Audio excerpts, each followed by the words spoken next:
ఇది లంగ్స్ని కదా ఎఫెక్ట్ చేస్తుంది, గుండె జబ్బు ఉన్నవారు ఎందుకు వీరిలో ఎక్కువగా సివియర్ ఇన్ఫెక్షన్ వస్తుంది అనేది చూసినట్లయితే ప్రస్తుతం ఉన్న ఇన్ఫర్మేషన్ ప్రకారం బహుశా ఈ కోవిడ్ ఇన్ఫెక్షన్ కొందరిలో డైరెక్ట్గా హార్ట్ని అటాక్ చేయడం కానీ, అలాగే రెస్పిరేటరీ ట్రాక్ట్లో లంగ్లో చిన్న చిన్న థ్రాంబై అంటే చిన్న చిన్న బ్లడ్ వెజల్స్లో క్లాట్స్ ఉండటం మూలంగా హార్ట్ మీద స్ట్రెయిన్ పెరగటం కానీ, సహజంగానే రెస్పిరేటరీ ట్రాక్ట్ అంటే లంగ్స్ హార్ట్ ఒక యూనిట్గా అంటే కార్డియో రెస్పిరేటరీ సిస్టమ్ ఒక యూనిట్గా పనిచేస్తుంది కాబట్టి లంగ్స్ ఎఫెక్ట్ అయినప్పుడు సర్వసాధారణంగా హార్ట్ కూడా ఎఫెక్ట్ అవటం అనేది జరుగుతుంది. ఏది ఏమైనా కానీ హార్ట్ ప్రాబ్లమ్స్ ముందు నుంచి ఉన్న వారిలో ఇన్ఫెక్షన్ సివియర్గా ఉండే రిస్క్ అనేది ఉంది కాబట్టి మనం కొంచెం జాగ్రత్తలు అంటే హార్ట్ ప్రాబ్లమ్స్ ఉన్నవారు ఇన్ఫెక్షన్ రాకుండా జాగ్రత్తలు తీసుకుంటే మంచిది. ఇన్ఫెక్షన్ వచ్చే రిస్క్ మాత్రం వీరిలో కూడా వేరే వారిలానే ఉంటుంది. ఈ ఇన్ఫెక్షన్ రాకుండా తీసుకోవాల్సిన జాగ్రత్తలు అనేవి మనం ఎప్పుడూ చెప్పుకుంటూనే ఉన్నాము. సోషల్ డిస్టెన్సింగ్ పాటించడం అంటే కనీసం 3 నుంచి 6 అడుగుల దూరంలో ఉండటం ఒకరి నుంచి ఒకరు, ఫ్రీక్వెంట్గా హ్యాండ్స్ వాష్ చేసుకోవటం, తప్పనిసరిగా మాస్క్ ధరించి కానీ బయటకు వెళ్లకుండా ఉండటం, బయటకు వెళ్ళటాన్ని లిమిట్ చేసుకోవటము, ఇవన్నీ కూడా మనం అందరూ తీసుకునే ప్రికాషన్స్ అనేవి హార్ట్ కండిషన్స్ ఉన్నవారు కూడా తీసుకోవాలి. ఇక ప్రత్యేకంగా ఏం ప్రికాషన్స్ తీసుకోవాలి అంటే హార్ట్ కండిషన్స్ ఉన్నవారిలో వారికి గనక హైపర్ టెన్షన్ ఉన్నట్లయితే సాల్ట్ తక్కువగా ఉన్న డైట్ తీసుకోమని డాక్టర్స్ చెప్తూ ఉంటారు. ఎప్పుడూ తీసుకున్నట్టే ఇప్పటివరకు ఎలాంటి జాగ్రత్తలు పాటించారో సాల్ట్ రెస్ట్రిక్టెడ్ డైట్ తీసుకోవటం, వెజిటబుల్స్ ఫ్రూట్స్ ఎక్కువగా ఉన్న ఆహారం తీసుకోవటం ఇది చాలా మంచిది.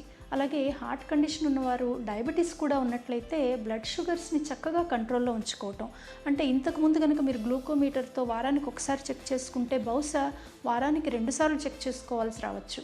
ఎందుకంటే త్వరగా బ్లడ్ గ్లూకోజ్ పెరిగిన కొత్తలోనే కనుక గుర్తించినట్లయితే త్వరగా మెజర్స్ తీసుకోవటానికి కుదురుతుంది. అలాగే హార్ట్ ఫెయిల్యూర్ ఉన్నవారు ముందు నుంచి గనక heart failure, heart pumping capacity గనక కొంచెం తక్కువ ఉన్న వారిలో డాక్టర్స్ సాధారణంగా వాటర్ ఇంటేక్ కొంచెం లిమిట్ చేయటము, సాల్ట్ లిమిటేషను, ప్రత్యేకమైన డైట్ కొన్ని టిప్స్ అవి చెప్తూ ఉంటారు. వాటిని ఇప్పుడు కూడా కంటిన్యూ చేయటం, వెయిట్ చెక్ చేసుకుంటూ ఉంటాం. సాధారణంగా 1 కేజీ వారానికి 1 కేజీ కన్నా ఎక్కువ పెరిగాము అంటే హార్ట్ ఫెయిల్యూర్ ఉన్నవాళ్ళు జాగ్రత్త పడాలి. అలాగే సాల్ట్ ఇంటేక్ రెస్ట్రిక్ట్ చేసుకోవటం అనేది కూడా చాలా ముఖ్యమైనది. ఇంకా కొంతమంది హార్ట్ ఇర్రెగ్యులారిటీస్ ఉన్నవారు బ్లడ్ థిన్నర్స్ తీసుకుంటూ ఉంటారు. ఆ బ్లడ్ థిన్నర్స్ తీసుకునేవారు బ్లడ్ టెస్ట్ ఒకటి చేయించుకోవాల్సి వస్తుంది. వీరు బ్లడ్ థిన్నర్స్ జాగ్రత్తగా రెగ్యులర్గా వాడటమే కాకుండా ఆ బ్లడ్ టెస్ట్ని రెగ్యులర్గా, లక్కీగా మనకి హాస్పిటల్స్ ఓపెన్ ఉన్నాయి కాబట్టి బ్లడ్ టెస్ట్ అవసరమైతే సమయానుకూలంగా దాన్ని చేయించుకోవటం, డాక్టర్తో ఆ నెంబర్ చెప్పి అవసరమైతే మెడిసిన్ అడ్జస్ట్ చేయించుకోవటం అలాంటిది కంపల్సరీ. అలాగే చాలామంది యాస్ప్రిన్, క్లోపిడోగ్రిల్ లాంటి ట్యాబ్లెట్స్ తీసుకుంటూ ఉంటారు. వీటిని కూడా ఆపకుండా కంటిన్యూ చేయటం. జనరల్గా మీరు తీసుకునే మెడికేషన్స్ అన్నీ కూడా టైం ప్రకారం ఇంతకుముందు తీసుకున్నట్టే తీసుకోవటం. ఇంట్లో ఉంటున్నాం కదా, దినచర్య మారింది కదా అని వ్యాయామం చేయకుండా ఉండకుండా కనీసం ఇంట్లో అయినా మీరు చేసుకునే ఎక్సర్సైజెస్ కనీసం రోజుకి 30 మినిట్స్ ఇంతకుముందు ఎంత స్ట్రెయిన్ అయ్యేవారో ఇప్పుడు కూడా మీరు కనీసం అంత స్ట్రెయిన్ అవ్వాలి. అలాంటి ఎక్సర్సైజెస్ చేసుకోవటం అనేవి మీరు సహజంగా హెల్దీగా ఉండటానికి చాలా ఉపయోగపడతాయి. ఎప్పుడైతే మీరు సహజంగా మీరు ఇవన్నీ చేసుకుంటూ హెల్దీగా ఉన్నారో ఒకవేళ ఇన్ఫెక్షన్ వచ్చినా కూడా ఎదుర్కొనే శక్తి అనేది ఎక్కువగా ఉంటుంది.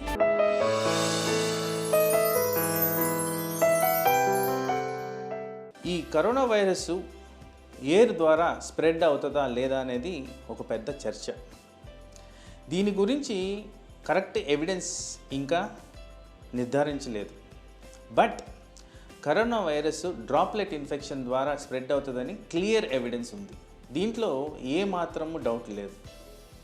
బట్ ఈ డ్రాప్లెట్స్ ఎంత దూరం స్ప్రెడ్ అవ్వచ్చు, more than 6 feet, more than 1 meter spread అవుతుందా, ఇది ఎయిర్ ద్వారా మనకి స్ప్రెడ్ అయ్యేదానికి అవకాశం ఉందా అనే దాని గురించి చూస్తే కొన్ని ఎవిడెన్సెస్ ఏం చెప్తున్నాయంటే అప్ టు 7 to 8 meters వరకు కూడా స్ప్రెడ్ అయ్యేదానికి ఆస్కారం ఉంది. మనం గట్టిగా మాట్లాడినా కానీ వైరస్ స్ప్రెడ్ ఎక్కువగా ఉండేదానికి ఆస్కారం ఉంది. తుమ్ము దగ్గు ద్వారా కూడా మనం అనుకున్న 1 meter కన్నా ఎక్కువ స్ప్రెడ్ ఉండేదానికి ఆస్కారం అని సూచిస్తున్నారు. బట్ దీనికి కాంక్రీట్గా నిర్ధారించి చెప్పడం అనేది జరగట్లేదు. ఎవిడెంట్గా చూస్తే ఏంటంటే డ్రాప్లెట్ ఇన్ఫెక్షన్ ఏదైతే తుప్పర్ అంటామో తుప్పర్ ద్వారా స్ప్రెడ్ అవుద్దని డెఫినెట్ ఎవిడెన్స్ ఉంది. కానీ తుప్పర్ అనేది కొద్దిగా హెవీ డ్రాప్లెట్, హార్డ్లీ 1 feet కన్నా ఎక్కువ ఎయిర్లో ట్రావెల్ చేయలేదు అనే నిర్ధారణ. సో అది ఎయిర్లో ట్రావెల్ చేయకుండానే ఆ 1 meter లోపలే కింద ఫ్లోర్ మీద పడిపోవడం లేదా వేరే ఆబ్జెక్ట్స్ మీద పడిపోవడం జరుగుతుంది. బట్ సైంటిఫిక్గా దీన్ని అనలైజ్ చేస్తే ఎక్కడైతే ఐసీయూల్లో పేషెంట్స్కి వెంటిలేటర్ సహకారం, నెబులైజర్సు, నాన్ వెంటిలేటరీ సపోర్ట్స్ ఇలాంటివి చేస్తున్నారో ఇక్కడ ఈ వైరస్ ఎయిర్లో ఉండేదానికి అవకాశం ఉన్నట్టు చూపిస్తున్నారు. దీన్ని ఇంగ్లీష్లో ఏరోజాల్స్ అంటారు. అంటే ఈ నెబులైజర్ అనే మెషిన్ పెట్టినప్పుడు అది పొగ ద్వారా మనకి మందు లంగ్స్లోకి అందజేస్తుంది. So it is pressurised air pumping in to the lungs. ఆ ప్రెషరైజేషన్ అప్పుడు ఈ పార్టికల్స్ ఏవైతే వైరస్ పార్టికల్స్ ఉన్నాయో ఇవి ఎయిర్లో స్ప్రెడ్ అయ్యేదానికి అవసరం ఉంది. దీన్ని ఏరోజాల్ కంటామినేషన్ అంటారు. దీనికి ఎవిడెన్స్ ఉన్నట్టు చూపిస్తున్నారు. అలాగే ఎవరికైతే వెంటిలేటర్ అవసరం ఉంటుందో ఆ వెంటిలేటర్ ప్రక్రియ చేస్తున్నప్పుడు ఆ ట్యూబ్ ఇన్సర్షన్ జరిగేటప్పుడు ఈ వైరస్ గాలిలో వచ్చేదానికి ఆస్కారం ఉన్నట్టు చూస్తున్నారు. సో కాస్త క్లినికల్ ఎవిడెన్స్ ఉన్నా కానీ ఇంకా క్లియర్ కట్గా ఇది ఎయిర్ ద్వారా ట్రాన్స్మిట్ అవుద్దని ఎవిడెన్స్ అయితే కాంక్రీట్గా రావట్లేదు. బట్ ఇన్ పేషెంట్స్ ఎక్కడైతే సివియర్గా ఎఫెక్ట్ అయ్యి ఐసోలేషన్ యూనిట్స్లో, ఐసీయూ యూనిట్స్లో ఉన్నారో వీళ్ళల్లో ఈ ఏరియాస్లో ఈ spread of aerosol infection chances are very high. అందుకోసమే వీళ్ళకి జనరల్గా మేము N95 మాస్క్ని రికమెండ్ చేస్తున్నాం. ఎందుకంటే ఆ ఏరోజాల్ ఎయిర్ రిలేటెడ్ ఇన్ఫెక్షన్ ఉన్నప్పుడు N95 మాస్క్ ద్వారా ఆల్మోస్ట్ 99 to 100% మనకి ఇన్ఫెక్షన్ని కట్టేలు చేసేదానికి ఆస్కారం ఉంది. ఐసీయూల్లో కానివ్వండి, వెంటిలేటెడ్ పేషెంట్స్, సివియర్లీ ఎఫెక్టెడ్ పేషెంట్స్లో ఉండే ఏరియాస్లో ఏరోజాల్ ఇన్ఫెక్షన్ ఎవిడెన్స్ ఉందని మాత్రం నిర్ధారిస్తున్నారు.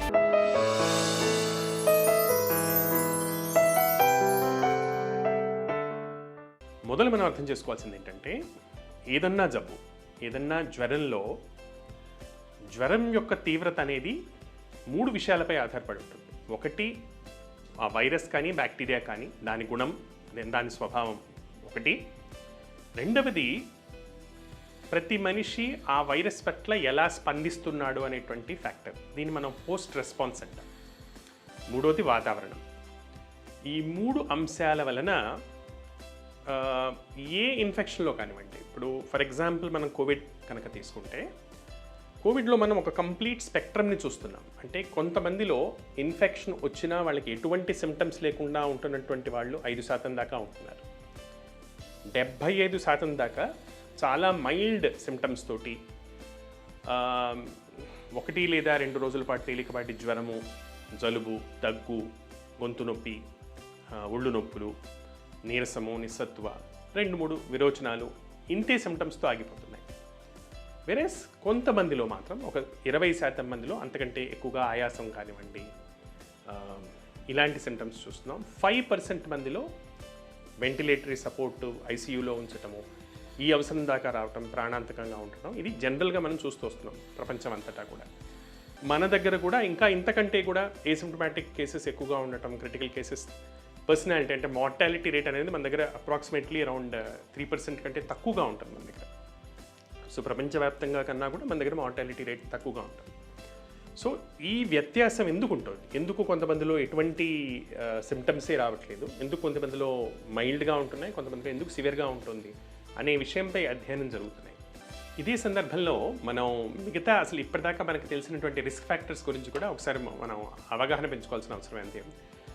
ఎక్కువగా కోవిడ్-19 యొక్క తీవ్రత అనేది ఎక్కువగా 65 సంవత్సరాల దాటిన వాళ్ళల్లో, బీపీ ఉన్న వాళ్ళల్లో, షుగరు ఎక్కువగా ఉంటున్నటువంటి వాళ్ళల్లో, అలానే గుండె జబ్బులు ఉన్న వాళ్ళల్లో, ఊపిరితిత్తుల సమస్యలు ఉన్నటువంటి వాళ్ళల్లో, అది స్మోకింగ్ వల్ల వచ్చినటువంటి సిఓపిడి కావచ్చు లేదా ఆస్తమా లాంటి జబ్బులు కావచ్చు వీళ్ళల్లో, ఇవి కాకుండా ఇమ్యూనిటీ తగ్గేటువంటి మందులు వాడుతున్న వాళ్ళలో, స్టీరాయిడ్స్ కానివ్వండి, ఇమ్యూనోసప్రెసెంట్స్ కానివ్వండి, ఆర్థరైటిస్ ఇలాంటి వాళ్ళ కోసం, లేదా వెయిట్ బాగా తగ్గి మాల్న్యూట్రిషన్ ఉన్నటువంటి వాళ్ళల్లో, లేదా క్యాన్సర్ పేషెంట్లలో ఎక్కువగా మనం చూస్తున్నాం. వీటిలో స్థూలకాయం అనేది కూడా ఒక ఇండిపెండెంట్ రిస్క్ ఫ్యాక్టర్గా మనం ఇప్పటి నుంచి పరిగణించాల్సిన అవసరం ఎంతనే ఉండవచ్చు. సో ఇటువంటి పరిస్థితుల్లో ముఖ్యంగా మనం అర్థం చేసుకోవాల్సింది ఏంటంటే, ఒకటి ఫిట్నెస్ మెయింటైన్ చేయడం అనేది చాలా ఇంపార్టెంట్. ఫిట్నెస్ అనేది రెస్పిరేటరీ ఎక్సర్సైజెస్ కావచ్చు, అంటే యోగా ప్రాణాయామం లాంటి ఎక్సర్సైజెస్ కానివ్వండి, లేదా బేసిక్ ఎక్సర్సైజెస్ కానివ్వండి, ఇవి చేయటం అనేది చాలా ఇంపార్టెంట్. రెండవది బ్యాలెన్స్డ్ డైట్ ఉండటం, అంటే పూర్తి వెయిట్ లాస్ రెజిమ్స్లోకి వెళ్లకుండా, అలానే పూర్తిగా పట్టింపు లేకుండా చిరుతిండ్లు అవి తింటూ ఉండటం లేకుండా బ్యాలెన్స్డ్గా భోజనం చేయటం, టైంకి భోజనం చేయటం, మితంగా ఎక్సర్సైజ్ అండ్ మితంగా అంటే యాడిక్వేట్ ఫిట్నెస్ మెయింటైన్ చేయటం. అలానే బిఎంఐ అంటే ఊబకాయం ఉన్నటువంటి వాళ్ళు రిస్క్ జోన్స్కి వెళ్ళకపోవటం, సేఫ్టీ ప్రికాషన్స్ పాటించడం, సోషల్ డిస్టెన్సింగ్ పాటించడం, ఇన్ఫెక్షన్ వచ్చిన వాళ్ళ నుంచి దూరంగా ఉండటం, ఇటువంటివి ఖచ్చితంగా పాటించాల్సిన అవసరం ఎంతైనా ఉంటుంది.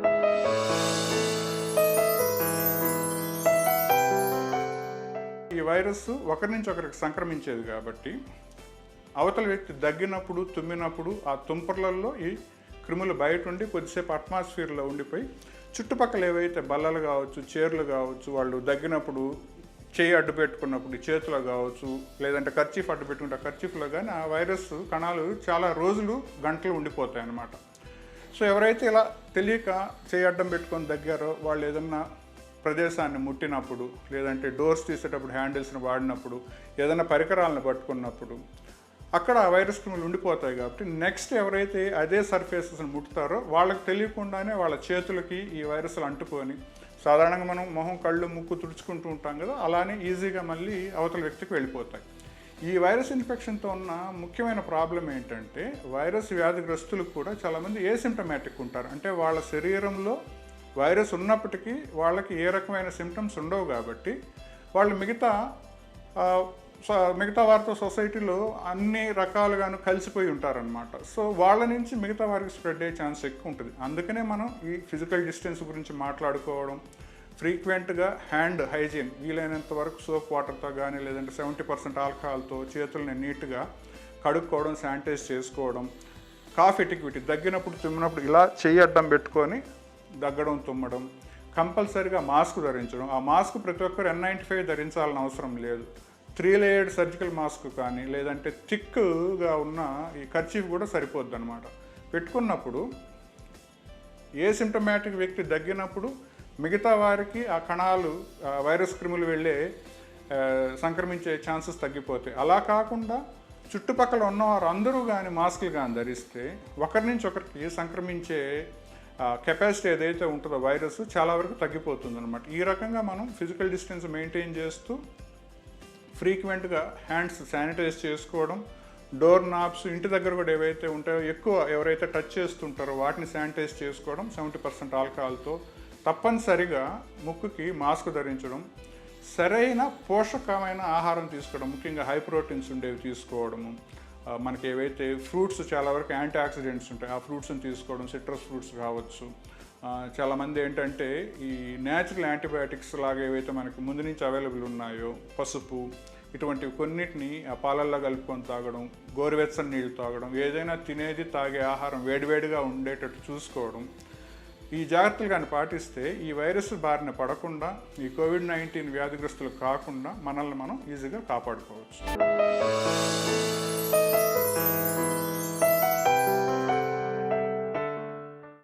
తల్లులు ఎప్పుడూ కూడా తమ ఆరోగ్యం కంటే బిడ్డల ఆరోగ్యం గురించి ఎక్కువగా ఆలోచిస్తారు సాధారణంగా, అండ్ ఇది సహజం ఇది. అయితే ఈ కరోనా టైంలో ఇంకా వాళ్ళకి చాలా ఆందోళన ఉంటుంది. ఒకవేళ నాకు కరోనా వస్తే అది నా బిడ్డకి వ్యాపించవచ్చా అంటే, మనకి ఇప్పుడు వ్యాపించడం అనేది 2 రకాలుగా ఉంటుంది. ఒకటి ఏంటంటే వెర్టికల్ ట్రాన్స్మిషన్ అంటాం. అంటే తల్లి గర్భంలో ఉండగానే ఈ వైరస్ ఆ తల్లి గర్భంలోకి ప్రవేశించి బిడ్డ పేగు ద్వారా బిడ్డలోకి వ్యాపించి బిడ్డకి కూడా వ్యాధి లక్షణాలు కలుగజేయటం, ఇది వెర్టికల్ ట్రాన్స్మిషన్ అంటాం. అయితే మనకి ఇప్పటి వరకు ఉన్న అధ్యయనాలను బట్టి, మనకి ఇప్పటి వరకు ఉన్న డేటాని బట్టి కరోనా వైరస్ ఈ వెర్టికల్ ట్రాన్స్మిషన్ అనేది తల్లి నుండి బిడ్డకి నేరుగా వ్యాపించదు అని అర్థమవుతుంది. అయితే అంటే రకరకాల అధ్యయనాలు ఉంటాయి ఇవి. ముఖ్యంగా చాలా వరకు అధ్యయనాల్లో మనకి ఇది వ్యాపించదు అనే తేలింది. కానీ ఒక్క చిన్న అధ్యయనంలో మాత్రం, అది చైనా నుండి వచ్చిన అధ్యయనంలో, ఉమ్మనీరులోనూ బిడ్డ పేగులోనూ ఈ వైరస్ పాజిటివ్ వచ్చింది, బిడ్డలకి తల్లి నుండి డైరెక్ట్గా సోకే అవకాశం ఉంది అని వచ్చింది. కానీ ఈ అధ్యయనం ఇంకా ఇది అంటే పూర్తిగా ఇది ఆమోదించబడలేదు. మే 19వ తారీఖు పెరుగు నుండి ఒక కేసు రిపోర్ట్ చేశారు. ఇందులో కాన్పైన తర్వాత 16 గంటల లోపల బిడ్డకి పీసీఆర్ చేసినప్పుడు తల్లికి కరోనా పాజిటివ్ తల్లికి పుట్టిన బిడ్డకి ఈ పాలిమరైజ్ చైన్ రియాక్షన్ ద్వారా పరీక్ష చేసినప్పుడు అది పాజిటివ్ వచ్చింది. అందుకని ఇది తల్లి గర్భంలోనే డైరెక్ట్గా సోకింది అని వాళ్ళ ప్రతిపాదన.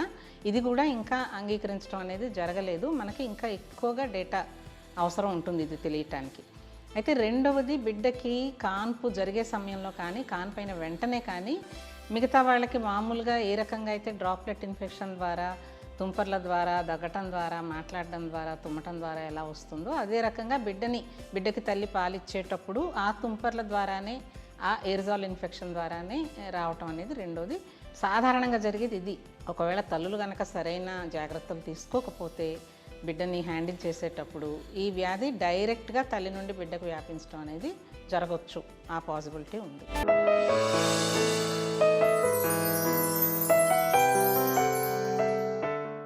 ఇప్పుడంతా కూడా మనకి డిజిటల్ లెర్నింగ్ అయిపోయింది, ఆన్లైన్ లెర్నింగ్ అయింది. సో ప్రతి ఒక్క స్కూలు, అన్ని స్కూల్స్ మూసేశారు కాబట్టి ప్రతి ఒక్క స్కూల్స్ ఆన్లైన్గా పిల్లలకి లెర్నింగ్ ఇవ్వటం అనేది జరుగుతుంది.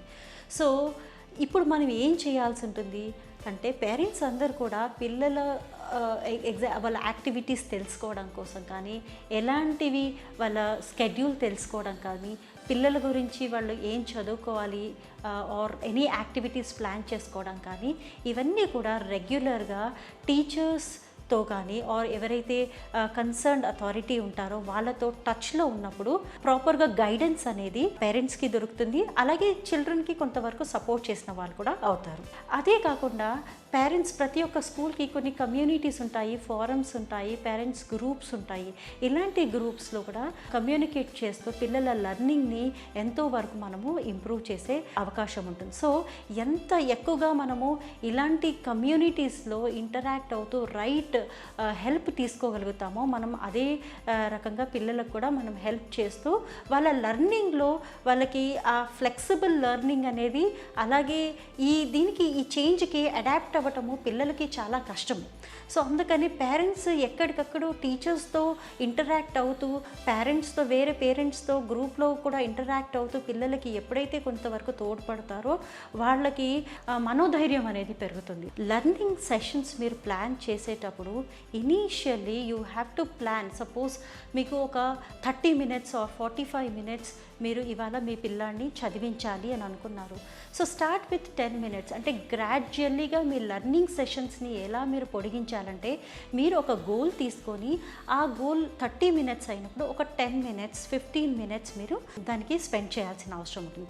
అలా గ్రాడ్యువల్లీగా పిల్లలు ఏవైతే రెగ్యులర్గా చదువుకుంటూ ఉంటారో అలాంటి విద్యా కార్యక్రమాలన్నింటిలో కూడా గ్రాడ్యువల్లీ మీరు పెంచుకుంటూ టైంని అప్ టు 1 hour ఆర్ లేకపోతే వాళ్ళు ఎప్పటి వరకు అయితే ఇంట్రెస్ట్ చూపిస్తారో మిక్స్ ఆఫ్ యాక్టివిటీస్ అంటే ఏంటి, కొన్ని ఆఫ్లైన్ యాక్టివిటీస్ అయ్యి ఉండొచ్చు, కొన్ని ప్లే యాక్టివిటీస్ అయ్యి ఉండొచ్చు, కొన్ని లెర్నింగ్ యాక్టివిటీస్ అయ్యి ఉండొచ్చు. ఇవన్నీ ఇంక్లూడ్ చేస్తూ గ్రాడ్యువల్లీగా వాళ్ళ టైంని కొంతవరకు పెంచుకుంటూ దాని మీద వాళ్ళకి ఇంట్రెస్ట్ ఉండి వాళ్ళు చదువుకునేలాగా మీరు చేయొచ్చు.